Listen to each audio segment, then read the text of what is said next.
Welcome back to my channel learning continuous. ముందుగా అందరికీ thank you అండి, నా బర్త్డేకి విష్ చేసిన వాళ్ళందరికీ. నేను ఏదో సరదాగా పెట్టా ఒక వీడియో నా బర్త్డే అని, కానీ చాలామంది విష్ చేశారు. I felt really happy. ఎవరెవరో తెలియని వాళ్ళు కూడా అందరు నాకు విష్ చేశారు, అన్న హ్యాపీ బర్త్డే, అన్న హ్యాపీ బర్త్డే అని. ఐ రియల్లీ ఫెల్ట్ హ్యాపీ అండి. ఇన్ని విషెస్ నాకు తెలిసి ఇంతవరకు ఎప్పుడు రాలేదేమో ఏ బర్త్డేకి కూడా. ఇదే ఫస్ట్ టైం అనుకుంటా ఇన్ని విషెస్ రావడం. సో ఇట్లా వచ్చినప్పుడు మనకు హ్యాపీ అనిపిస్తుంది కదా. మన కోసము ఎంతోమంది తెలియని వాళ్ళు కూడా మన మాటలు వింటున్నారు, మన మాటలతో కొంచెమైనా ప్రభావితం అవుతున్నారు అని తెలిసినప్పుడు వీ ఫీల్ రియల్లీ హ్యాపీ. ఎందుకంటే మనకు తెలియదండి, మనము ఎవరి లైఫ్లో ఏ విధంగా ఎట్లా మారుస్తామో వీ డు నాట్ నో. ఇప్పుడు నేను అనుకోవచ్చు, అరే నా వీడియో ఎవరు వింటారా బాబు, ఒక 300 లైక్సే వచ్చినాయి, 400 లైక్సే వచ్చినాయి అనుకుందాం. అది that becomes a wrong attitude. Who knows, A video ఎవరి మాటల్లో ఏముందో ఎవరికి తెలియదండి.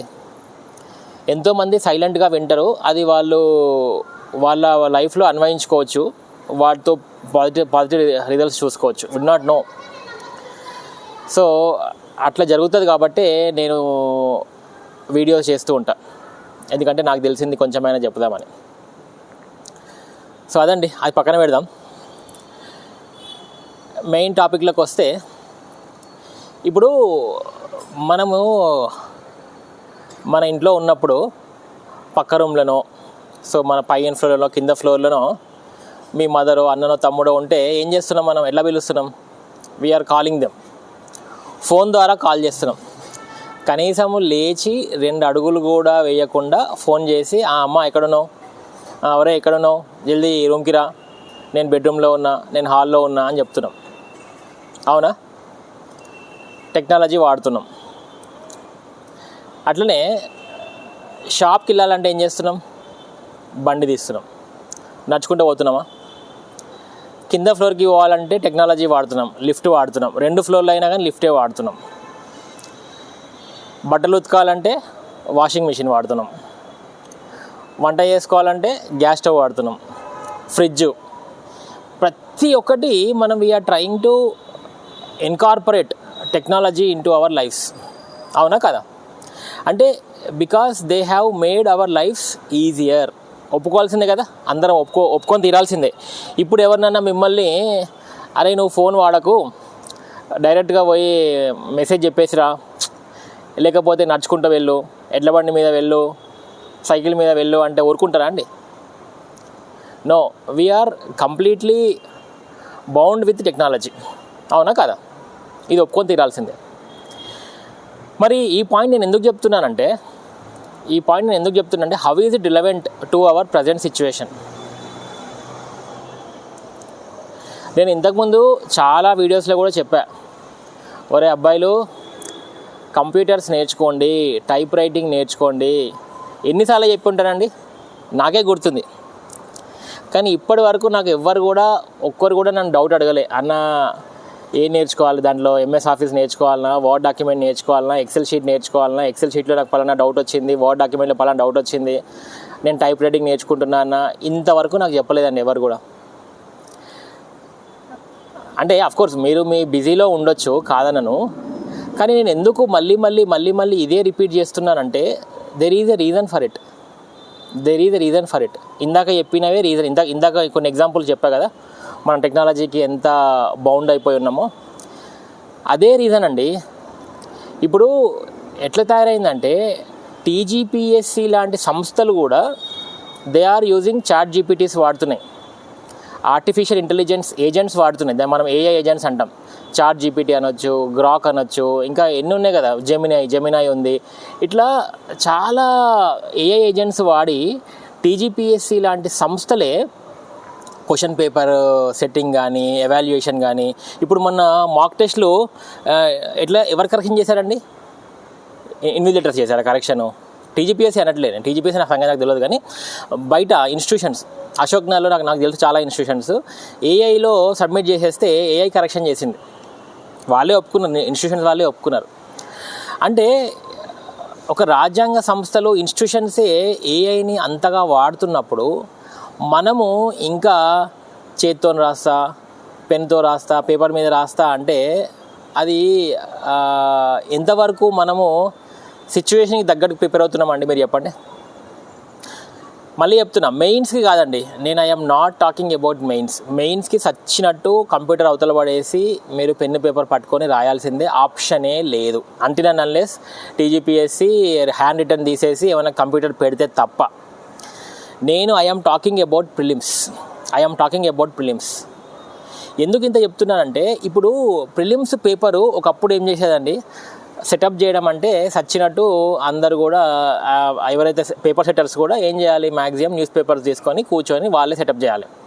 కానీ ఇప్పుడు అక్కర్లేదు, జస్ట్ చాట్ జీపీటీకి వెళ్ళి can you prepare 50 questions in the recent current affairs in last 2024-25 కొట్టినాం అనుకో, అవే 50 క్వశ్చన్లు ఇస్తుంది. అండ్ నీకు డిఫికల్టీ లెవెల్ నువ్వే చెప్పొచ్చు, can you prepare it in a very tough way అన్నావంటే అదే ప్రిపేర్ చేస్తుంది. సో నువ్వు పెన్ను పేపర్ పట్టుకొని సంవత్సరం అంతా చదివింది చాట్ జీపీటీకి ఒక 2 నిమిషాల పని.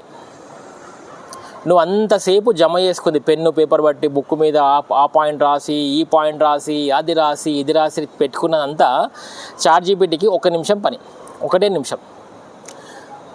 మరి ఎంత తేడా ఉందండి. అంటే నువ్వు 1000 పాయింట్లు నోట్ చేసుకుంటే చాట్ జీపీటీ ఇట్లా ఉఫ్ఫని ఊది పడేస్తుంది ఆ 1000 పాయింట్లని. ఆ 1000 పాయింట్లతో ఒకటే క్వశ్చన్ వస్తుంది. మేబీ నువ్వు 1000 పాయింట్లలో నువ్వు 1-2 క్వశ్చన్లు ఆన్సర్ చేస్తావండి. ఎందుకంటే chat GPT has become so powerful, మీరు ఇమాజిన్ చేయలేకపోతున్నారు. నేను ఒక ఎగ్జాంపుల్ చెప్తానండి, నా లైఫ్లో ఎగ్జాంపుల్. నేను మొన్న ఒక కోడ్ కన్వర్షన్ చేయాలి, 3000 లైన్స్ ఆఫ్ కోడ్ ఒక డేటాబేస్ నుంచి ఇంకో డేటాబేస్కి ట్రాన్స్ఫర్ చేయాలి. నార్మల్గా అంత పెద్ద ప్రొసీజరో అంత పెద్ద ప్యాకేజో రాస్తే 3000 లైన్స్ ఆఫ్ కోడ్ రాయాలనుకుంటే నార్మల్గా మనం ఎన్ని డేస్ పెడతామంటే 9 to 10 days ఇస్తామన్నమాట ఎఫర్ట్. నేను చాట్ జీపీటీకి ఇస్తే నాకు అది 40 సెకండ్లు ఇచ్చింది, 40 సెకండ్స్లో ఇచ్చింది. నాకు it saved around 9 to 10 days of manual effort. అంటే ఎంత పవర్ఫుల్ ఉంది చూడండి. మరి అలాంటి సిస్టమ్స్తో మనము మమేకం అవుతున్నప్పుడు మనము అప్గ్రేడ్ కావాలా వద్దా అనేది నా ప్రశ్న.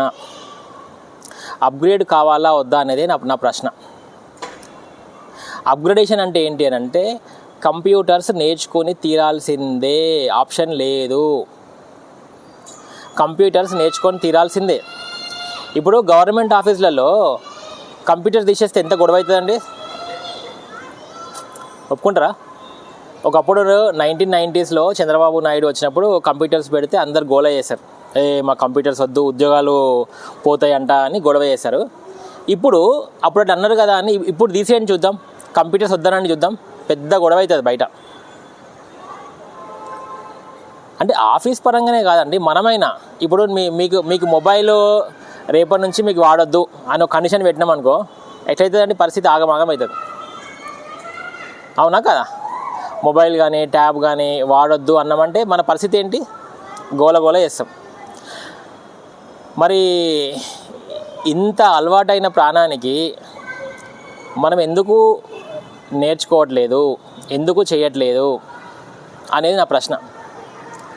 అయితే మీరు అనొచ్చు, అన్న నువ్వంటే కంప్యూటర్ సైన్స్ బ్యాక్గ్రౌండ్, ఎప్పటి నుంచో ఐటీలో ఉన్నావు, నువ్వు ఈజీగా టకటక చేసేస్తావు. మరి మేమైతే మాది హిస్టరీ బ్యాక్గ్రౌండ్, ఆర్ట్స్ బ్యాక్గ్రౌండ్, లేకపోతే M.Pharmacy, B.Pharmacy ఎక్కడి నుంచో వచ్చినామన్నా, మాకు కంప్యూటర్స్ ఐడియా లేదు, మేము ఎట్లా చేయాలన్నా అని మీరు అంటారు, నాకు తెలుసు. దానికి నా సమాధానం ఎందుకు తెలుసా? దానికి నా సమాధానం ఎట్లుంటుందంటే నిష్కర్షగా ఉంటుందండి. ఆప్షన్ లేదు, మీకు చేయాల్సిందే. డెస్పైట్ అంటే మీకు అవన్నీ రీజన్స్ ఎంత కరెక్ట్ అయినప్పటికీ మీకు ఆప్షన్ ఉందా అండి? ఇప్పుడు రేపు యూ బికమ్ డిప్యూటీ కలెక్టర్ అవుతారు. కలెక్టర్ అయిన తర్వాత నాకు కంప్యూటర్ రాదు అంటే నడుస్తుందా? పోయి నేర్చుకోవాల్సిందే కదా. మరి అప్పుడెప్పుడో నేర్చుకునేది ఇప్పుడే నేర్చుకోండి కదా. ఇప్పుడు నేర్చుకుంటే మీ ప్రిపరేషన్కి పనికి వస్తుంది కదా. మీరు నేను ఎందుకు చెప్తున్నానంటే, ఇప్పుడు ఎట్లా చేయాలి అంటే, మీ నోట్స్ ఒక్క నిమిషం అండి, బాగా గోల చేస్తుంది.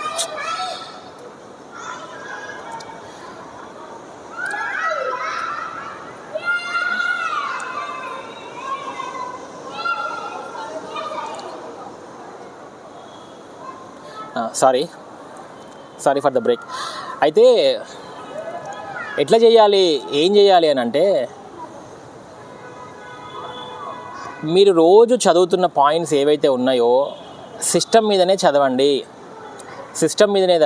Utilise the tools like Outlook ఉంది, దీని వన్ నోట్ ఉంది, టెక్స్ట్ నోటు, అట్లా చాలా టూల్స్ ఉన్నాయి.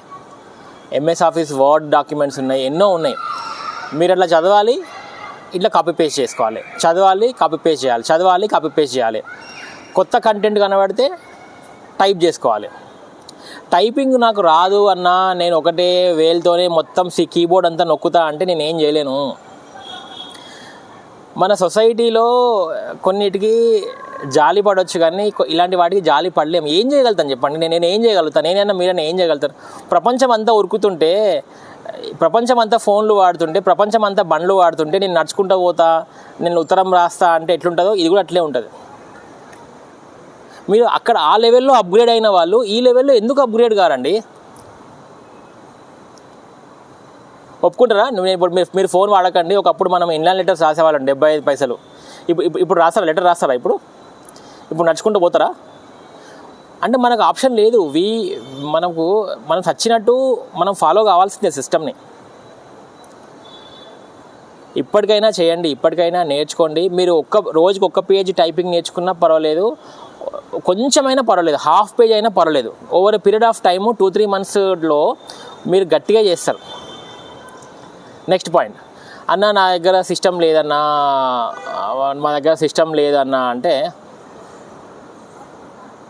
సిస్టమ్ లేదు అని అంటే తెచ్చుకోవాల్సిందే అండి. అన్న నా దగ్గర పైసలు లేవన్నా అంటే ఇక ఇది ఇట్లా పోతూ ఉంటే లోపలికి వస్తూనే ఉంటాయి. కానీ మనం ఎక్కడో అక్కడ నీకు చేయాలనుకుంటే ఇవన్నీ కూడా నీకు రీజన్స్ కావు. సిస్టమ్ లేకపోవడము, డబ్బులు లేకపోవడము. నీకు ఒకవేళ ఏదైతే గట్టిగా తెలుసో, అరే దీనివల్ల నా లైఫ్ మారుతుంది అని తెలిసినప్పుడు దానికోసము నువ్వు buy, beg, borrow or steal ఏదో ఒకటి ఫాలో అయ్యి దాన్ని సాధించాలి. నాకు అది లేదన్నా, ఇది అసలు అది లేదన్నా, అవ్వదన్నా, ఆ నెగటివ్ వర్డ్సే అది డేంజర్ అండి. అదేదో సినిమాలో సోనిసుద్ అంటాడు కదా, నాకు తెలుగు భాషలో నాకు నచ్చంది ఒకటే ఒక పదము, లేదు, రాదు, అవ్వదు. అంటే బ్యూరోక్రాట్స్ అవుదాం అనుకున్న వాళ్ళు అసలు ఈ ఆన్సర్స్ చెప్పొద్దు. లేదు, రాదు, అవ్వదు, ఏమో అవుతుందో, ఈ ఇఫ్లు బట్లు ఉండొద్దు. చేయాల్సిందే, ఆప్షనే లేదు. అంటే ఇది ఏంటంటే ఇది ఇట్లా గట్టిగా కొట్టి చెప్పినట్టు అనమాట. ఇందులో ఏమైనా కాంప్రమైజ్ ఉందా? ఇప్పుడు నా కోసం చేస్తున్నారా, లేకపోతే ఇంకెవరి కోసం, మీ పక్కింటి కోసం చేస్తున్నారా? లేదు కదా. ఇవి లేదు, రాదు, లేదు అనకండి. ఇప్పుడు మనము మిగతా అన్నిటి మీద డబ్బులు పెడుతున్నామండి. ఒక్కొక్కడు ఐఫోన్లు వాడుతున్నారు, ₹1,00,000 పెట్టి ఐఫోన్లు వాడుతున్నారు కాలేజ్ స్టూడెంట్స్. 2 లక్షల బండ్లు కొంటున్నారు. మరి 2 లక్షల బండ్లు కొన్న, ఐఫోన్లు కొన్న క్యాండిడేట్లు లేకపోతే నెలకి 4-5 వేలు పెట్టి మందు తాగుతున్నారు. నేను చెప్తున్నా, కాలేజ్ స్టూడెంట్ అంటే సంపాదించని క్యాండిడేట్లు నాకు తెలుసు చాలామంది. They are enjoying. మరి వాటికైతే డబ్బులు వస్తాయి. ఏదైతే నీ లైఫ్లో అవసరం ఉందో వాటికి మాత్రము నా దగ్గర డబ్బులు లేవన్నా, కష్టమన్నా, ఇంట్లో వెళ్తలేదన్నా అంటే ఎవరైనా ఎందుకు జాలి చూపిస్తారు? అంటే దేనికోసం జాలి చూపిస్తారు? ఆప్షన్ అవును, ఒప్పుకుంటా, అది చాలా బాధాకరమైన విషయమే, పెథటికే. కానీ ఏమైనా చేయగలుగుతామా అండి? ఏమైనా చేయగలుగుతామా? అంటే ఎట్లుంటుందంటే, హాస్పిటల్లో జాయిన్ అయిన తర్వాత హాస్పిటల్కి వెళ్ళి మేము గరీబ్ వాళ్ళం సార్ అంటే హాస్పిటల్లో జాలి చూపిస్తాడా? గవర్నమెంట్ హాస్పిటల్కి పోవమ్మా అంటాడు. ఇది కూడా అట్లాంటిదే ఇంచుమించు ఇది కూడా అట్లాంటిదే అండి. సో సచ్చినట్టు నేర్చుకోవాల్సిందే, కష్టమైనా చేయాల్సిందే. టెక్నాలజీ వాడితే మీ ఆప్షన్స్, మీరు చదివే విధానము ఈజీ అవుతుంది, చాలా ఈజీ అవుతుంది, చాలా అంటే చాలా ఈజీ అవుతుంది. ఎస్పెషల్లీ నేను టెక్నాలజీ అంటే కంప్యూటర్సే అంటున్నా. ఎందుకంటే ఇప్పుడు డేటా ఈజ్ ఫ్రీ, ప్రతి మొబైల్కి ఇప్పుడు డేటా కార్డ్ ఉంది. డేటా లేని మొబైల్ ఒకటి ఉందా అండి ఈ మధ్యలో? Data compulsory. నీ హాట్స్పాట్ ఆన్ చేసుకుంటావు. క్లాస్లో కూర్చున్నప్పుడు రాసేది రాసుకోండి, కానీ ఎప్పుడైతే మీకు టైప్ రైటింగ్ వస్తుందో మీరు ఎక్కువ ఇన్ఫర్మేషన్ గ్యాదర్ చేయొచ్చు. నేను చెప్తాను, నేను ప్రిపేర్ అవుతున్నప్పుడు మన అశోక్ నగర్లో నేను సిస్టమ్ ముందర నేను 1 ఇయర్ ఒక్క క్లాస్ కూడా మిస్ అవ్వకుండా చదివినా కదా. మాది ఎప్పుడు స్టార్ట్ అయిందంటే August 12th స్టార్ట్ అయిందండి. 2021 August 12th స్టార్ట్ అయింది. మీరు కావాలంటే కేపీ ఇన్స్టిట్యూషన్కి వెళ్ళి అడగొచ్చు, వాళ్ళు చెప్తారు. 2021లో అన్న మీరు ఓరియంటేషన్ ఎప్పుడు పెట్టిర్రు అని అంటే August 12th పెట్టారు. 12th, 13th, 14th సాయంత్రం 6 గంటలకు. August 12th 2021 నుంచి నేను మళ్ళీ ఎప్పుడు 2022 మాకు ఎప్పటిదాకా అయినాయి క్లాస్ అంటే సెప్టెంబర్ దాకా అయినాయి. ఒక్క క్లాస్ కూడా మిస్ అవ్వకుండా పోయినాను. ఎందుకు చెప్తున్నా అంటే ఈ క్లాసెస్ మిస్ అవ్వలేదు, కానీ ప్రతి క్లాస్ నేను సిస్టమ్తోనే వెళ్ళాను. ఫస్ట్ బెంచ్లో కూర్చునేవాడిని, ల్యాప్టాప్ కనెక్ట్ చేసుకునేవాడిని, సిస్టమ్ పెట్టుకునేవాడిని, రాసుకునేవాడిని. అయితే నాకు అడ్వాంటేజ్ ఏమైందంటే ఒక క్లాస్ నడుస్తున్నప్పుడు నేను ఎన్నోసార్లు క్లాస్లో సార్కి డౌట్ వస్తే ఆన్ ద స్పాట్, ఎప్పుడు డేటా ఉండేది కదా, ఆన్ ద స్పాట్ నేనే క్లారిఫై చేసేవాడిని. టపా ఫోటోలు తీసుకొని పెట్టుకునేవాడిని. నేను నా నోట్స్ ఇప్పుడు షేర్ చేస్తాను. యాక్చువల్గా మీకు అర్థమవుతుంది ఎందుకు ఆదిత్య అన్న ఎందుకు ఇన్నిసార్లు చెప్తాడు ఈ విషయం అనేది. నేను టీజీపీఎస్సీ రాయను కదా, నేను రాయనని చెప్పిన కదా. నేను ఇప్పుడు కావాలంటే ఇప్పుడు మళ్ళీ ఒకవేళ నోటిఫికేషన్ పెడితే నేను జస్ట్ వారం రోజులు కూర్చుంటే అయిపోతుందండి. అంటే నా కరెంట్ అఫైర్స్ పక్కన పెడదాం, కరెంట్ అఫైర్స్ కాకుండా నేను ఏదైతే ఇన్ఫర్మేషన్ ప్రిపేర్ చేసుకున్నానో that will be more than enough అవుతుంది. అంటే ఆ ప్రిపరేషన్ అట్లా ఉంది. జస్ట్ ఆ టెక్నాలజీ వాడుకోవడం వల్ల నాకు అంత హెల్ప్ అయింది అంటున్నా. మరి ఇంత మంచి టిప్ ఇస్తున్న తర్వాత కూడా మీరు నేను చెయ్యను సార్ అంటే నేనేం చేస్తాను చెప్పండి? నేనైనా కాదు, ఎవడైనా ఏం చేస్తాడు చెప్పండి? ఇప్పుడు మనకి టిప్స్ కావాలి అంటారు సక్సెస్ అవ్వడానికి.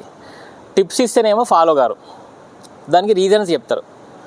అవ్వదన్నా, నాకు కంప్యూటర్ లేదన్నా, సిస్టమ్ లేదన్నా, నాకు టైప్ రైటింగ్ రాదన్నా, ఇవన్నీ రీజన్స్ దయచేసి చెప్పకండి. ఎందుకంటే సొసైటీకి రీజన్సే అక్కర్లేదు. నీ రీజన్స్ ఎవరికి కావాలబ్బా? ఇప్పుడు మన గ్రూప్ 1లో చాలామందికి రాలేదండి.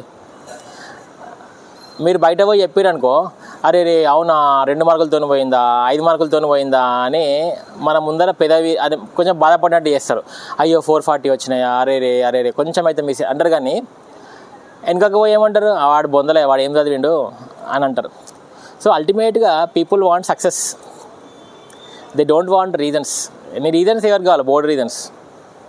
నువ్వు ఎంత చదివినావో వాళ్ళకి అనవసరం. అల్టిమేట్గా పీపుల్ వాంట్ సక్సెస్. అదే కదా కొలమానం, అదే కదా మెట్రిక్స్, అదే కదా. మరి ఇంత క్లియర్గా తెలిసినప్పుడు మనము దానికోసము అన్ని విధాల ప్రయత్నాలు చేయాలండి. ఉత్త ఎఫర్ట్ పెట్టి దాన్ని ఏమంటారు అంటే గుడ్డెద్దు చైన్లో పడ్డట్టు ప్రిపేర్ అవ్వడం కాదు. స్మార్ట్ వే ఆఫ్ ప్రిపరేషన్ ఉండాలి, స్మార్ట్ వే. అంతేగాని ఒకటే హార్డ్ వర్క్ చేసి సంవత్సరం అయినాక నేను చాలా హార్డ్ వర్క్ చేసినా నాకు రాలేదు అంటే హార్డ్ వర్క్లో స్మార్ట్నెస్ ఎక్కడిది? స్మార్ట్నెస్సే లేదు కదా. అవునా కదా? మీకు అర్థమవుతుంది కదా నేను చెప్పేది. స్మార్ట్నెస్ వాడితే మీకు ఏమన్నా రిజల్ట్స్ కనబడతాయి.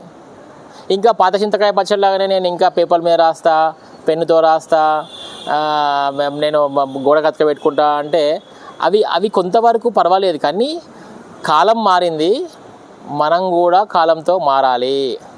అదే నా బాధ. కాలం మారింది, మనం కూడా కాలంతో మారాలి. ఆప్షనే లేదు. అదే అండి.